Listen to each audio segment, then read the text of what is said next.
Number 4 focus. দেখো তোমার listening টেস্টটা কিন্তু 30 মিনিটসের। সো 30 মিনিটস ধরে লম্বা সময় ধরে তুমি অডিও শুনছো। এখন হতেই পারে ইটস হিউম্যান যে ইউ মাইট বি ডিস্ট্রাক্টেড। এমন হতে পারে তোমার এক্স এর কথা মনে পড়ে গেছে। ওর হতে পারে তুমি চিন্তা করছো গতকাল রাতে তুমি খাবার পাও নাই বাসায়, রাইট?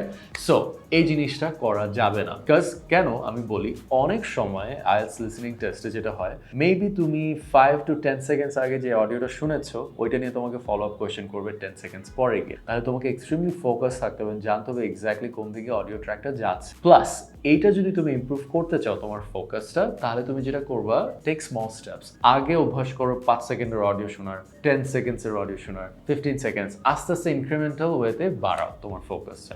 একবারেই যে 30 মিনিটসের একটা অডিও নিয়ে ওইটাতেই ফোকাস বাড়াতে হবে এমন কোনো কথা নেই। Make it a habit initially. অনেকের থাকে আসলে অ্যাটেনশন থাকে না, এটা আমারও অ্যাকচুয়ালি হয় মাঝে মধ্যে। আমি নিজেও অ্যাকচুয়াল কথা বলতেছি, আমি নিজেও আমার ফোকাস দেখার জন্য আমি 100 থেকে 0 পর্যন্ত কাউন্ট করা শুরু করি, এবং এটা খুবই ফ্রিকোয়েন্টলি হয় যে আমি 60তে এসে ঠাস করে আবার আরেক চিন্তা করে ফেলতেছি, বা 20তে এসে আবার আরেক চিন্তা করে ফেলতেছি। এমন হয় যে 10 পর্যন্ত এসেও আমি ডিস্ট্রাক্টেড হয়ে যাচ্ছি and actually don't stay focused all the way to 0. So it's a good test actually for you and I would highly recommend that you do this. আস্তে আস্তে ইমপ্রুভ করো। আমার হয়তো ফার্স্ট দিনে আমার 100 থেকে আসতে 0তে প্রায় 10 মিনিট লেগে গেছে, নেক্সট দিন হয়তো 5 মিনিট লেগেছে, তারপরের দিন হয়তো 2 মিনিট লেগেছে।